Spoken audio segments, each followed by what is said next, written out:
अथेकोनाशीतितमो अध्याय। बलबल का उद्धार और बलराम जी की तीर्थ यात्रा। श्री सुखदेव जी कहते हैं, परीक्षित, पर्व का दिन आने पर बड़ा भयंकर अंधड़ चलने लगा, धूल की वर्षा होने लगी और चारों ओर से पीप की दुर्गंधें आने लगी। इसके बाद यज्ञशाला में बलवल दानों ने मलमूत्र आदि अपवित्र वस्तुओं की वर्षा की। तदंतर हाथ में त्रिशूल लिए हुए वह स्वयं दिखाई पड़ा। उसका डील डॉल बहुत बड़ा था, ऐसा जान पड़ता था मानो ढेर का ढेर काली इकट्ठा कर दिया गया, और उसकी चोटी और दाढ़ी मुझ तपे हुए तांबे के समान लाल थे। बड़ी बड़ी दाढ़ों और भौं के कारण उसका मुंह बड़ा भयानक लगता था। उसे देखकर भगवान बलराम जी ने शत्रु सेना को कुंदी करने वाले मुशल और दैत्य को चीर फाड़ डालने वाले हल्का स्मरण किया।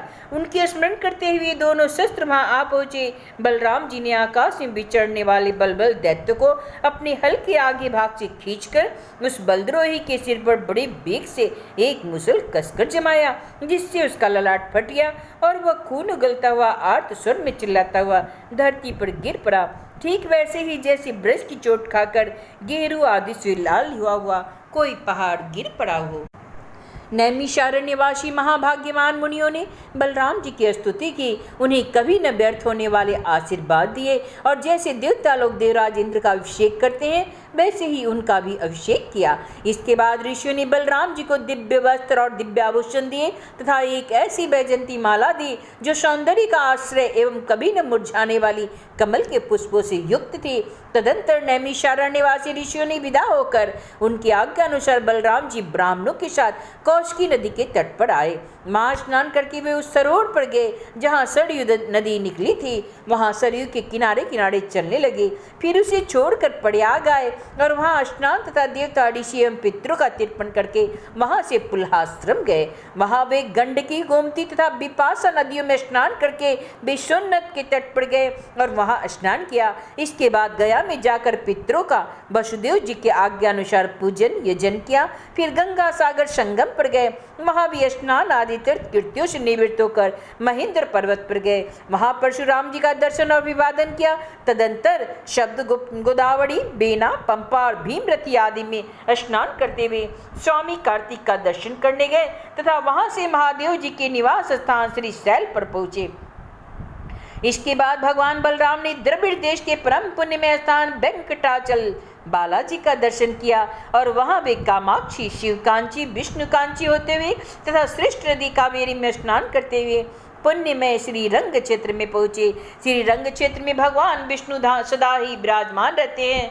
वहां से उन्होंने विष्णु भगवान के चित्र, ऋषभ पर्वत, दक्षिण मथुरा तथा बड़े बड़े महापापों को नष्ट करने वाले सेतु बंध की यात्रा की। मां बलराम जी ने ब्राह्मणों को 10,000 गौवें दान की। फिर वहां से कृतमाला और ताम्रपर्णी नदियों में स्नान करते हुए मलय पर्वत पर गए।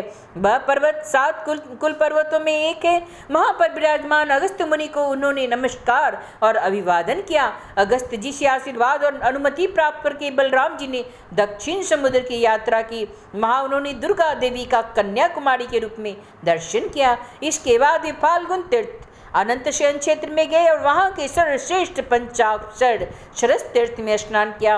उस तीर्थ में सर्वदा विष्णु भगवान का सानिध्य रहता है। वहां बलराम जी ने 10,000 गौवें दान की। अब भगवान बलराम जी वहां से चलकर केरल और त्रिगत देशों में होकर भगवान शंकर के क्षेत्र गोकर्ण तीर्थ में आए। वहां सदा सर्वदा भगवान शंकर विराजमान रहते हैं। वहां जल से घिरे हुए द्वीप में निवास करने वाली आर्या देवी का दर्शन करने गए और फिर उस द्वीप से चलकर सुरपारक क्षेत्र की यात्रा की। इसके बाद तापी, पयोष्णी और नीविंध्या नदियों में स्नान करके वे दंडकारण्य में आए। वहां होकर वे नर्मदा जी के तट पर गए। परीक्षित, इस पवित्र नदी के तट पर ही माहिष्मतिपुरी है। वहां मनु तीर्थ में स्नान करके वे फिर प्रभास क्षेत्र में चले आए। वहीं उन्होंने ब्राह्मणों से सुना कि कौरव और पांडवों के युद्ध में अधिकांश शत्रु का संहार हो गया। उन्होंने ऐसा अनुभव किया कि अब पृथ्वी का बहुत सा भार उतर गया है। जिस दिन रणभूमि में भीमसेन और दुर्योधन गदा युद्ध कर रहे थे, उसी दिन बलराम जी उन्हें रोकने के लिए कुरुक्षेत्र जा पहुंचे। महाराज युधिष्ठिर, नकुल, सहदेव, भगवान श्री कृष्ण और अर्जुन ने बलराम जी को देखकर प्रणाम किया तथा चुप ही रहे। वे डरते हुए मन से यह सोचने लगे, यह न जाने यहाँ पर क्या कहने के लिए पधारे हैं। उस समय भीमसेन और दुर्योधन दोनों ही हाथ में गदा लेकर एक दूसरे को जीतने के लिए क्रोध से भरकर भांति भांति के पैतरे बदल रहे थे। उन्हें देखकर बलराम जी ने कहा, राजा दुर्योधन और भीमसेन, तुम दोनों वीर हो, तुम दोनों में बल पौरुष भी समान है। मैं ऐसा समझता हूँ भीमसेन में बल अधिक है और दुर्योधन में गदा युद्ध में शिक्षा अधिक पाई है, इसलिए तुम लोग जैसे समान बलशालियों में किसी एक की जय या पराजय नहीं होती दिखती। अतः तुम लोग व्यर्थ का युद्ध मत करो, अब इसे बंद कर दो। परीक्षित, बलराम जी की बात दोनों के लिए हितकर थी, परंतु उन दोनों का बैर भाव इतना दृढ़ मूल था कि उन्होंने बलराम जी की बात न मानी।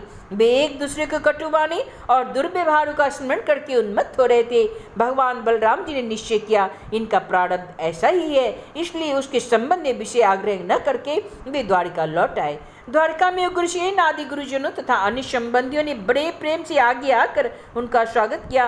वहां से बलराम जी फिर नैमिषारण्य क्षेत्र में गए। वहां ऋषियों के निविदा भाव में युद्ध आदि से निवृत्त बलराम जी के द्वारा बड़े प्रेम से सब प्रकार के यज्ञ करवाए।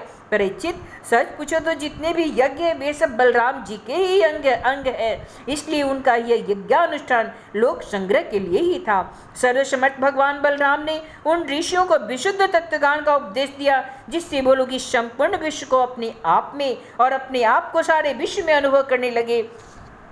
इसके बाद बलराम जी ने अपनी पत्नी रेवती के साथ यज्ञांत स्नान किया और सुंदर सुंदर वस्त्र तथा आभूषण पहनकर अपने भाई बंधु तथा स्वजन संबंधियों के साथ इस प्रकार शोभायमान हुए जैसे अपनी चंद्रिका एवं नक्षत्रों के साथ चंद्रदेव हो रहे हैं। परीक्षित, भगवान बलराम अचैन अनंत है, उनका स्वरूप मन और वाणी के पड़े हैं। उन्होंने लीला के लिए ही यह मनुष्य का शरीर ग्रहण कर रखा है। उन बलशाली बलराम जी के ऐसे ऐसे चरित्रों की गिनती भी नहीं की जा सकती। जो पुरुष अनंत सर्व व्यापक अद्भुत कर्मा भगवान बलराम जी के चरित्रों का शाय प्रातः स्मरण करता है, वह भगवान का अत्यंत प्रिय हो जाता है। इति श्रीमद्भागवती महापुराणे ब्रह्मस्य संहितायां दशम स्कंदे उत्तरार्धे बलदेव तीर्थ यात्रा निरूपणम नामे एकोनविंशतितमो अध्याय। श्री कृष्ण गोविंद हरे मुरारी, हे नाथ नारायण वासुदेव।